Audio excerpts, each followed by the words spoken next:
Bismillahirrahmanirrahim. Assalamualaikum warahmatullahi wabarakatuh.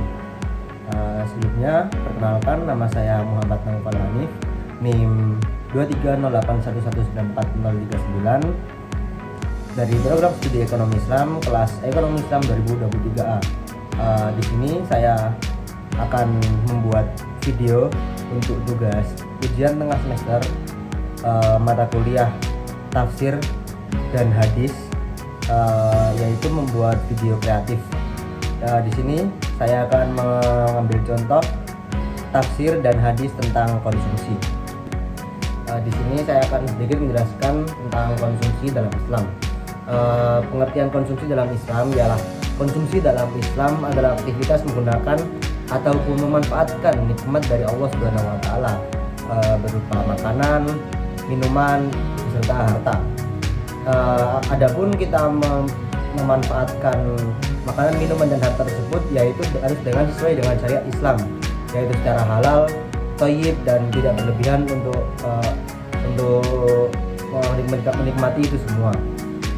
Islam memandang konsumsi seperti makanan, minuman, dan harta itu sebagai ibadah dari kita, bukan hanya sekedar pemenuhan kebutuhan fisik. Terdapat beberapa prinsip-prinsip konsumsi dalam Islam, yaitu yang pertama halal dan thayyib. Makanan dan minuman harus halal, yang artinya diperbolehkan untuk dimakan atau dikonsumsi secara syariat Islam. Lalu thayyib, baik dan sehat, harus baik dan sehat untuk kesehatan kita, untuk tubuh kita, karena ketika kita sehat kita dapat melakukan ibadah untuk beribadah kepada Allah Subhanahu wa taala. Lalu yang kedua, tidak boleh berlebihan atau israf.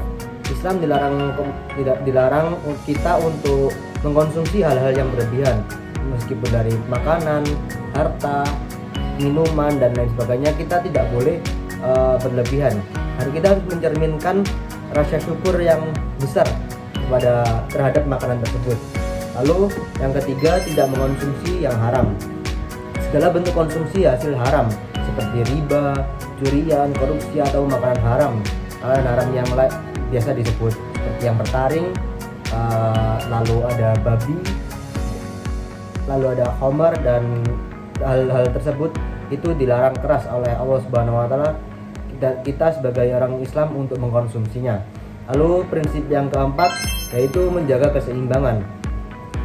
Jadi kita ketika mengkonsumsi suatu makanan, minuman, dan harta, kita harus mengkonsumsi secara proporsional, yaitu menjaga kebutuhan jasmani tanpa melupakan kebutuhan rohani. Jadi kita mengkonsumsi makanan, minuman, dan harta tersebut harus seimbang antara kebutuhan jasmani dan kebutuhan rohani. Baik, di sini saya akan membacakan contoh konsumsi pada Quran surat Al-Baqarah ayat 172 yang berbunyi, A'udzubillahi minasyaitonirrajim. Ya ayyuhalladzina amanu kulu min thayyibati ma razaqnakum washkuru lillahi in kuntum iyyahu ta'budun. Artinya, wahai orang-orang yang beriman, makanlah apa-apa yang baik dari kami anugerahkan kepadamu, dan bersyukurlah kepada Allah jika kamu benar-benar hanya menyembah kepadanya. Pada ayat Al-Baqarah, surat Al-Baqarah ayat 72 itu mempunyai tafsir yang menurut Ibnu Katsir, tafsir dari Ibnu Katsir, yaitu ayat ini menyeru orang beriman untuk memakan makanan yang halal dan thayyib, yang halal, yang diperbolehkan, dan yang baik untuk kesehatan, sebagai bentuk syukur kita kepada Allah Subhanahu wa taala. Ini menekankan pentingnya sumber makanan yang bersih secara hukum dan bermanfaat bagi kesehatan tubuh. Bersyukur di sini juga berarti menggunakan rezeki untuk kebaikan dan tidak berlebihan. Lalu terdapat contoh hadis dan penjelasannya. Hadis yang diriwayatkan oleh Imam Muslim yang mempunyai arti, Bismillahirrahmanirrahim. Sesungguhnya Allah itu maha baik dan tidak menerima kecuali yang baik. Di dalam hadis ini dijelaskan bahwasanya Allah Subhanahu wa taala menegaskan bahwa Allah hanya menerima amal dan konsumsi yang bersumber dari hal-hal yang baik dan halal. Jika seseorang memberi sedekah atau beribadah tetapi hartanya dari sumber yang haram, apakah amal itu akan diterima? Tidak, Allah Subhanahu wa taala tidak akan menerima. Di dalam hadis ini memperkuat ajaran bahwasanya konsumsi yang baik bukan hanya untuk kesehatan jasmani, tetapi juga sebagai syarat diterimanya ibadah kita. Jadi ketika konsumsi yang kita diterima tubuh kita dengan baik, maka insya Allah ibadah kita